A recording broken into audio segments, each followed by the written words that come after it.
aboti mobali na ye ezali papa oyo aboti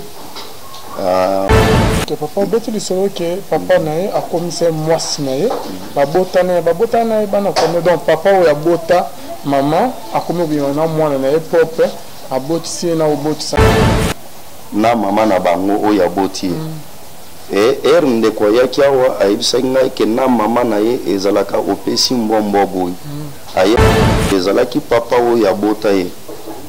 nde azwaka étoile na ye azo utiliser yango mpo ete ayebana kozala na mbongo ebele ye batie ye na prison ya toilette na lopango ya yolo place babandaki kovanda nde place cérémonie nyonso wana esalamaka bakangaka vi na ye bakotisaka ye kati na toilette wana nde place ye amenaka vi na ye Bonzambe na bonzambe lola ezofuta simana tobake nzamba boto quoi bien aimé dans les seigneurs et nous vous remercions pour la fidélité que vous accordez à cette émission Rien que la vérité qui vous est toujours présentée par votre humble serviteur Alvin Beya Moussa Natata bien aimé dans les seigneurs toujours na cadre de l'émission Rien que la vérité le lot le belani ni to yamina na émission Rien que la vérité bien aimé dans les seigneurs et Zali na témoignage moko bien aimé où il y a après avoir que papa a balisé bien aimé dans le Seigneur nous ont rendu papa et moi si azalaki qui a mis ça la bien aimé a débisaki maman où il va trop bien aimé difficulté il y a beaucoup de temps témoignage en détail bien aimé dans le Seigneur avant qu'il n'a présenté bien invité dans la vidéo où tu tombes sur la bien aimé là na pesi merci na fudo moko ya motema et il y a Vivence Léo de Pilon que na maman Gisèle Luke le motema papa Emmanuel na Boston et sans oublier na pasteur Feza Missia la bouche autorisée de l'Éternel ngambo ya Ziri pe na maman Mami Mbunga motema papa Blaise Mbunga na Suisse bonzambe le lezo kitana loye moté mais na maloba elongo na ndemine il s'agit bien du pasteur Richard à qui je m'en vais dire shalom papa shalom mon bébé papa bien bande mazo dans nos partie dans le monde de Dieu le bani loko loba avant de toka la mozimo ya émission na pesi bango mbote mingi na kombo na Yesu maman Angèle na Suède na pesi mbote mingi na maman Dodi na France na pesi mbote mingi na pasteur Moussampa pe mwasi na ye maman Mimi na Suède mpe bandeko nyonso oyo bazali kolanda biso na Canada libote ya mwasi na ngai bandeko baninga nyonso bazali kolanda biso topesi bino mbote na kombo na Yesu Kristo. Ok, merci beaucoup. Bienvenue dans le Seigneur le frère bienvenue Liano oyazali na biso lelo papa totai kolanda koyoa témoignage moko awe sami pa na yo biso que na rien qui la vérité to ba te au solo bien aimé mais na nia qui avant pour moi ko na mozino ya témoignage donc to la di pasteur ya to na non ndengeni di délivrance sango et le cas qui pa na papa ce qui est réalisateur Jonathan ko la moi na moké ce qui moyen zali a télé biso vidéo pour le ya maman oyo abaki ko passer délivrance et pas pasteur Richard Boyo comme kamene et banali ko di maman mo Bonzambe na bonzambe lola izofuta bien merci vraiment na élément papa to na vidéo na zoba du selon vraiment bien te na nia ke yo moko ne ke yo nde au délivrer ki mama wana asamela epa na yo je crois bien que bande roto do tcha ba élément na bango yo prochainement bango moko pe bazala na plateau na biso pour rotato la grandeur ya bolamu ya nzambe bien aimé dans le Seigneur papa okolo bani Zambe na lola yeba na kozolo kumu mama oyo abandaki kosambela na ye awa te na vandaki jour moko na tongo na moni ndeko mwasi oyo akoti ayebisi ngai papa na moni liboso awa bakomi église charismatique na lekaka awa na sambelaka na église moko likolo awa mais lelo nazokita nayoki conviction ke nayeba na kokota na luka pasteur tobandi kosolola ayebisi ngai atangeli ngai ebele ya baeglize atamboli na Kinshasa na ya Nzambe na ya Satana c'est que atamboli na presque une centaine d'églises mpona koyeba na koluka délivrance ayebaki na kotalisa ngai ce qui n'allait pas dans sa vie bandoto ye alotaka amonaka aboti mobali na ye ezali papa oyo aboti ye monaka abimaka na papa na ye na se ya ndoto e na vie na ye makambo nyonso eza ya kotelema rien ne va mutu moko te azosunga ye likambo moko te ezokende liboso et vie ezalaki totalement bloqué nde toyebaki na koyeba na kosunga ye comme d'habitude pona koyeba na kotalisa ke na makambo nyonso eloko ya liboso tolingaka koyeba ezali responsabilité individuelle ya mutu par rapport ya oyo nyonso ezali kokomela ye e nsima na yango nde tokoki kotala bamosusu toyebaki na kokuta ke kati na bomoi ya ndeko oyo na etamboleli na ye ezalaki mpe na makambo oyo ebandaki kosala ke kambie meme azoluka elongi na nzambe ayeba na komona yango te toyebaki na kosunga ye par rapport ya makambo wana ayeba na kose repentir ayeba na kozwa mokano ya kotika yango. Et la deuxième chose toyebaki na koya kotala maintenant responsabilité ya bato mosusu. C'est là où nous avons compris que abotami na libota moko kaka papa te même ngambu ya bo mama pe il y a eu de sérieux problèmes spirituels où ezali kosala ke famille ezala orientée vers la puissance du mal. Endeko oyo alotaka balungo na lupango na bango ya yolo mais ye alotaka toujours ye azalaka kaka na lupango wana. Des fois il y a des gardiens akolinga bima lupango bazoboyela ayeba na kobima lupango et c'est que vie na ye ya mona kango apasaka ngo kaka na lupango wana kambie même balungo. Et je sais que za makambo oyo bato ebele bazomona yango na bandoto alungo na place songolo même na intérieur akoma ona Kinshasa mais ya milotaka kaka za na intérieur balungo na place moko babandaki kofutela mais ya mimonaka vie na ye apasaka ngo na quartier wana ezali sinyo ezali kotalisa ke vie ya mutu etikala place wana ye a se déplacer mais vie na ye etikala quelque part ezali makambo ezali kotalisa ete ezali na ba réclamation spirituelle likolo ya vie ya mutu wana s'il était permis ya ke bazongisa ye on allait le prendre bazongisa na ndako wana na quartier wana ou bien na mboka place azalaki et toyebaki na koyoka molimo mosantu à permettre ete topesa ndeko programme ya mabondeli ayeba na koleka na délivrance et Dieu merci parce que nous avons balakisaki ezalaki vrai esprit se manifestaki kati na ye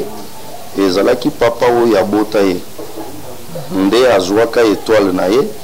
azo utiliser yango mpo ete ayeba na kozala na mbongo ebele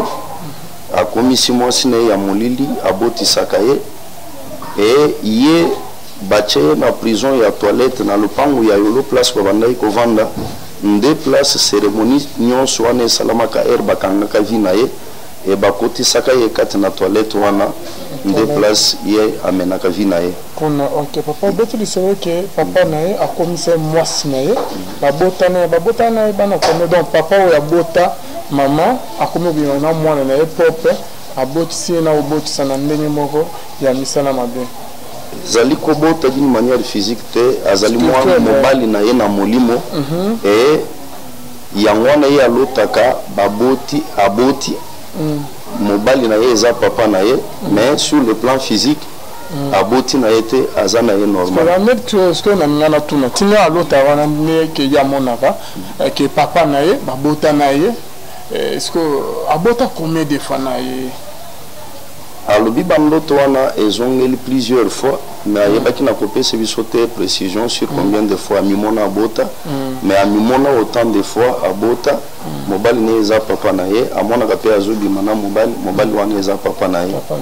et na kati na délivrance nde papa ye kotalisa ke azwa étoile na ye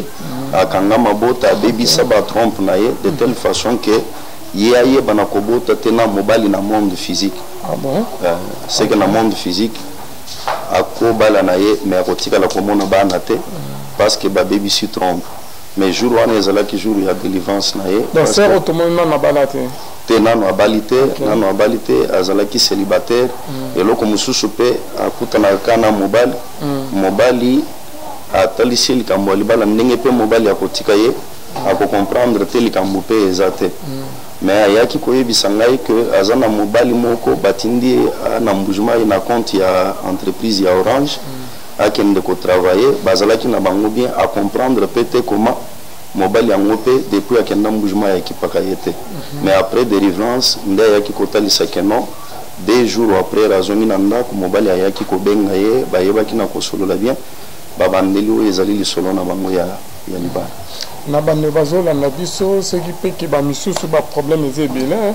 yo ovanda na mobali te soki okutani na mobali moko bowumelaka te bozwa juste quelques mois quelques temps quelques années et par rapport bokoma ntina suka te ozaka wana tokabona na bamibali babilo mosusu fo totala yango papa spirituellement. Effectivement, phénomène ya mari de nuit na femme de nuit c'est quelque chose de réel. Parce que Bisoba Tozali ko travailler katina elanga nankolo, nous avons rencontré ces cas et nous avons travaillé avec l'aide du Seigneur pour la délivrance Yabandeko. D'ailleurs, à la fin de ce mois, Tozali na séminaire ya délivrance, il y a un phénomène mari et femme de nuit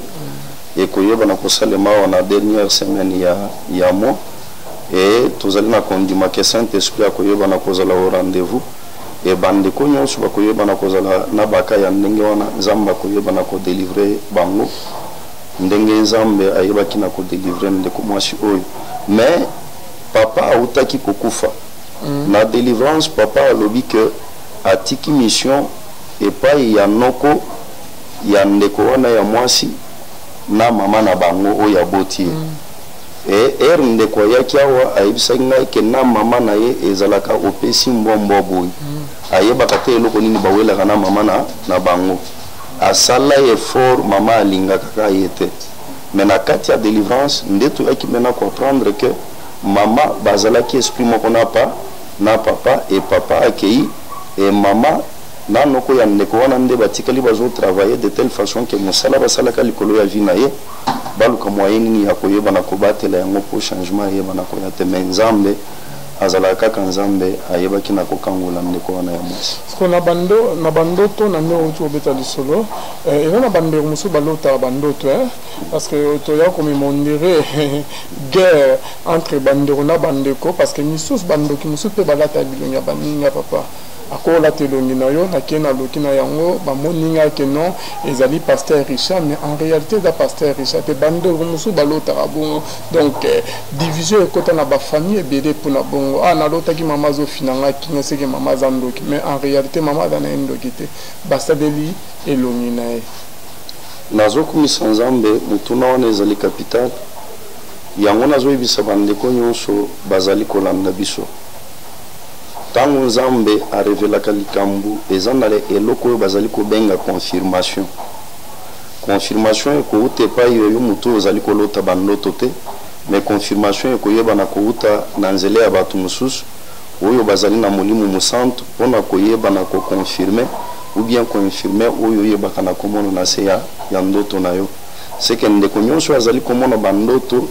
azwa te directement papa na ye mama na ye bandeko na ye ke bazali bandoki mais ayeba na kokende na église basali na nzambe bazali na nzela ya mabondeli soki ezali ya solo ya monaka nzambe akoyeba na koconfirme yango parce que na réalité spirituelle ndoki akolata elongi ya mutu akei pe quelque part